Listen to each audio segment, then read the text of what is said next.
All right, week 2, Utica Fantasy Sports Fantasy Football League. Just first reactions to what happened during week 1. I won. That's it. Thomas went crazy. Yeah, don't remind me. Thomas's team, his team put up a ton of points. And do you know who his team beat last week? I think it was the Chicken Riggies. Yeah, the Chicken Riggies, they just weren't cooked well enough. Well, maybe next week. Maybe this week. First of all, let's just start by rehashing what just went down last week. Why did you do that to my team? You know, I had producers. They were just on my bench. I do know that I have producers, which is good for the depth of the team. Speaking of producers, you're playing Thomas this week against... Shout out Thomas. Great producer. Your competitor this week, you're playing Chase. What do you need to do to make sure that, I hear that he tells his players to chase the ball, to chase others around the field. It's not a game of tag for you, is it? I mean, you were talking about making some grave decisions earlier. You want to make sure that your decisions this week don't send your team to the grave. Chase was the only player to not break 100 last week. No, he did. He had 111. He was definitely in the bottom 2, bottom 3 in terms of Bottom 1. He was the total last place. Advice for yourself this week.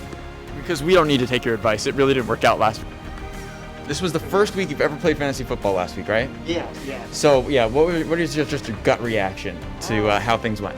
I mean, it was definitely fun to, keep track of everything. There was points where I was looking and, literally Patrick and I were tied, multiple times. And I was just like, oh, man, it's going to be tough. And then he ended up winning, and I was like, ah. This week you're playing Don.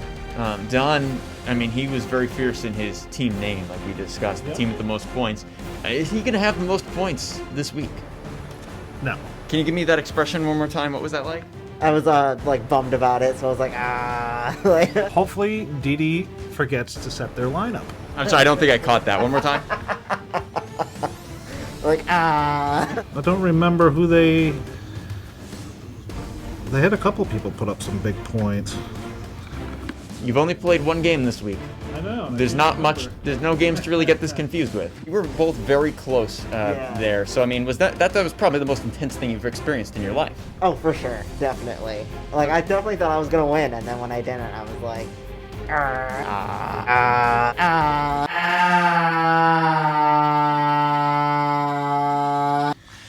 That works. Okay. So polar opposites here in the league. You and Tom, are your personalities also polar opposites? Not necessarily. I think he can be more subdued than I am. I think I'm very bouncy. He gets a jolt of energy, and he's ready to go for a while. Speaking of bouncy, what your team did this week by dropping the ball all the time and it bouncing off the ground. The decimal places, you're watching the games. I bet you're just like a pro at the stats now in your head too. oh, for sure. Name one player on your team. I have no idea. Which player is your favorite? Whoever has the most points, that's my favorite. Well, right now it's Wednesday, so no one has played yet this week. Oh, okay. And it's good to know that I have those guys kind of in my pocket and hopefully playing just as well for me, as starters. But unfortunately, last week they weren't playing. So Yeah, always good to have guys who you want to be scoring points for you to actually be on the field, not on the bench. I guessed wrong. The hardest part of this is not predicting who well or anything. It's the hardest part of fantasy football is predicting whether your player is actually going to play in that game. The game, yeah. Get all the way through the game. He's playing me. So, that's pretty much it. He's playing your fantasy team. That's a fake football team. But it's still my team. But you have no ownership whatsoever of this team. No, none. But that makes it yours. Correct. What is your philosophy on whether history repeats itself? what in comparison week to week. It just about history and then it repeating in the future. You have the number 1 seed now. Congratulations, the most highest scoring team. You won. So one week done, you're in first place. My team is in 4th. I'm still in the playoff picture, even though I lost the first game, and I'm completely defeated because of you. So you and I would play each other in the first round of the playoffs. So we can, I think, like you said, expect that I will win if that is the future matchup. But moving on. It's good to know that I have guys that play well, that put up numbers. I just got to make sure that I predict correctly which ones are going to be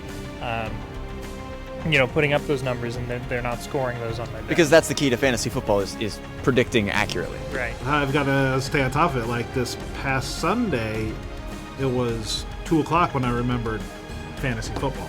And football starts at 1 p.m. The Bears fan, like Cubs fans too, hibernating until the last minute. Going into this week, I mean, what's the biggest thing that you're thinking about just getting your team prepared for this contest? Well, so it's against you, so I feel like winning against you would be pretty awesome because you're the sports guy. I just hope the computer does its job for me again. That's gonna be the whole season, the computer doing it for me. Hastily shuffling my roster because my guys had a bad week. Yeah, you don't want to shuffle around the team too much. You want to make sure that you keep those that deck of cards in order, all 52 cards there. You might say that you want to make sure that when you look at the deck of cards that you have the whole deckage. This is the game we're going to play here today. I'm going to say like a matchup of who's playing each other this week in fantasy football. Give me, within 3 seconds, a 3 words or less description of that matchup. Okay, wait, hold on a second. I have to think of my 3 words that I'm going to say before you ask the No, question. you can't. That's not how this works. Matchup number 1, Thomas and Chase. I'm gonna say Thomas. To the death. Whoa, wait, where did that come from? Why is that? Last week you described Thomas as vicious, cutthroat. Why is that? Yes. All right, second matchup. Me, David, and Didi. Edie. Whoa, that was much quicker than the last one. No mercy rule. I think somebody's going to get hurt and it's going to be no mercy. But it's fake football. Football.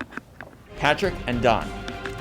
Pizza and beer. So what was the reasoning for why the first 2 were extremely more violent than the last one? I feel like Don is like a quiet contender. This is week 2. Like if you lose this week, you're just done for the season, right? I don't think even if you lose, I don't think you should give up. You should have fun trying. That makes week 2 do or die. Oh, there's still plenty of weeks to go. This week 2 is really do or die. I don't know. This is week 2 after all, and so basically a second consecutive loss here basically just ends your season. I don't know why you say that. All right, and there you have it, week 2.